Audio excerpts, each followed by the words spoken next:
네, 저에게는 수련회는 사실 한 달 전부터 시작되었습니다. 가는 길이 너무 복잡하고 힘들어서 가지 않으려는 마음이 자꾸 스멀스멀 올라왔고, 그럴 때마다 제발 편하게 갈 수 있는 방편을 마련해 달라고 기도했습니다. 그 기도의 응답부터 지금까지의 과정 속에서 저를 또 한번 낮아지게 하신 하나님에 대해서 나누고 싶습니다. 이번 수련회는 제가 지금까지 갔던 교회 수련회 중 가장 가는 길이 가장 힘들었던 수련회였던 것 같습니다. 저는 혼자 수련회를 따로 가야 했던 상황이었는데요.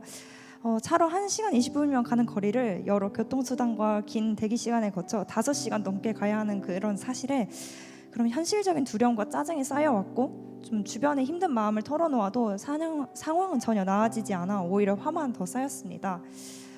그러다 출발 전날 갑자기 잡힌 출장 덕분에 예상보다 훨씬 편하게 제 시간에 맞춰 갈 수 있는 기차편이 있다는 걸 좀 알게 되었습니다. 기도한 대로 길이 열린 것 같아서 하나님께 너무 감사했습니다. 그런데 그 방신 때문이었을까요? 기차를 타자마자 제 자리에 어르신 부부가 앉아 계셨는데, 한 분이 반대편이 본인 자리라면서 당연한 듯이 저더러 그쪽으로 앉으라고 하셨습니다.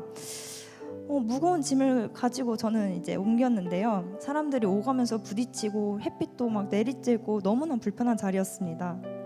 그렇게 2시간 가까이 앉아있는 동안 편하게 가시는 두 분을 보면서 화가 치밀어 올라 하나님께 욕을 했고, 힘든 마음을 좀 털어놓아도 위로받지 못하는 상황에 저는 화만 점점 더 쌓여만 갔습니다.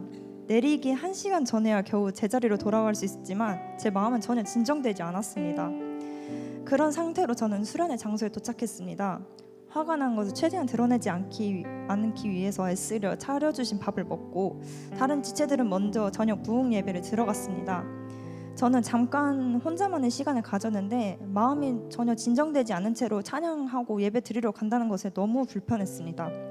지금 당장 도망치고 싶었지만 도망치지 않고 겨우 앉았습니다. 하지만 그렇게 앉아있는 제 모습조차 스스로에게 너무 가증스럽게만 느껴지더라고요. 첫날 저녁 부흥예배 때 오순절 성령이 임하셨을 때 제자들의 입술에서 하나님의 큰일을 말했다는 말씀이 있었습니다. 우리의 입술에서 하나님의 큰일을 말한 것이 언제였는지라는 묻는 질문에 저는 그 자리에 오기까지 있었던 하나님의 큰일을 보지 못하고 당장에 짜증밖에 보지 못한 채 누군가를 저주하고 하나님께 욕했던 제 입술을 떠올릴 수밖에 없었습니다. 설교 후 이어진 기도의 시간에 그 말들이 과연 성령을 사모하고 하나님을 사모하는 자의 입에서 나올 수 있었던 말이었을까라는 질문을 계속 저를 찔렀습니다. 저를 그 자리에 앉게 하시기 위해 겪게 하신 그 과정과 그 안에서 넘어졌던 제 모습, 그리고 그때 하나님의 마음이 다시 보이면서 저는 엎드려 눈물로 회개할 수밖에 없었습니다. 둘째 날 저녁 기도의 시간에 설교 말씀에 사도행전 2장 38절에서 39절 보면은 하나님께서 부르신 사람은 아직도 그분을 찾지 않고 있어도 그분이 부르셔서 쓰임을 받게 하신다는 것이었습니다. 기도의 가운데 몇몇 얼굴이 떠올랐습니다. 교회는 나오지만 청년부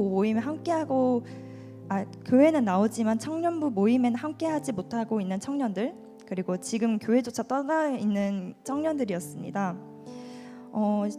생각날 때마다 그들을 위해서 기도했는데 좀 당장 현실이 좀 이루어지지 않았기 때문에 마음이 좀 지쳐만 갔습니다. 그런데 그날 나눔에 한 분이 자신이 바로 그 한때 교회를 좀 마음이 떠나 있었지만 하나님께서 다시 돌아오게 하신 사람이라고 하면서 이야기를 나누어 주셨습니다.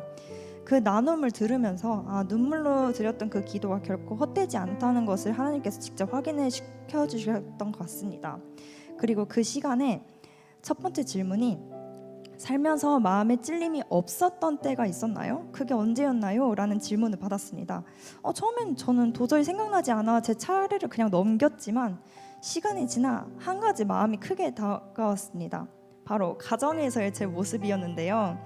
성령 충만한 성도의 공동체의 모습을 그리는 말씀이 가정 공동체에서의 제 모습과는 매우 대조적이었습니다. 하나님의 말씀이 아닌 인간의 이성적인 판단을 기준으로 남을 비판하고 정죄하면서도 찔림이 없었기 때문입니다.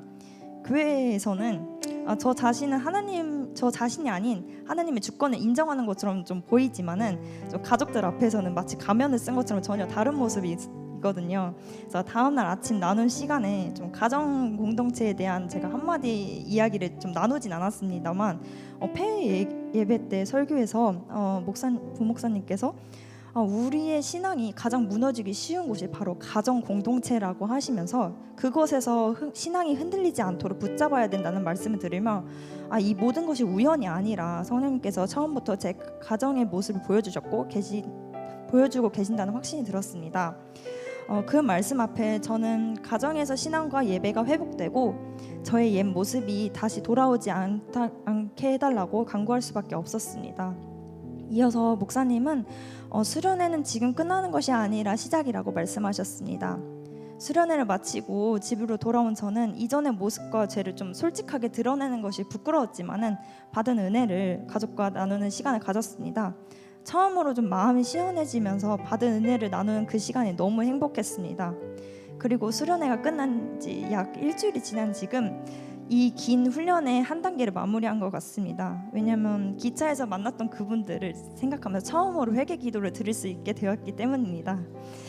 돌이켜보면 이번 수련회는 제가 무언가를 좀 결단하고 다짐하기 이전에 가는 길부터 도착해서 말씀을 듣고 회개까지 그 매 순간이 하나님께서 저를 붙드시고 이끄셨던 순간이었습니다. 제가 짜증과 화로 가득했던 그 자리마다 하나님께서는 저를 낮추시고 제 입술과 마음 그리고 가정에서의 삶까지 정확하게 짚어주시면서 회개로 이끌어 주셨습니다. 저의 힘이나 각오가 아닌 처음부터 끝까지 저를 찾아오시고 붙드신 하나님의 은혜였음을 고백합니다. 이 모든 인도하심의 감사와 영광을 하나님께 올려드립니다. 네, 하나님께 영광의 박수 드리겠습니다.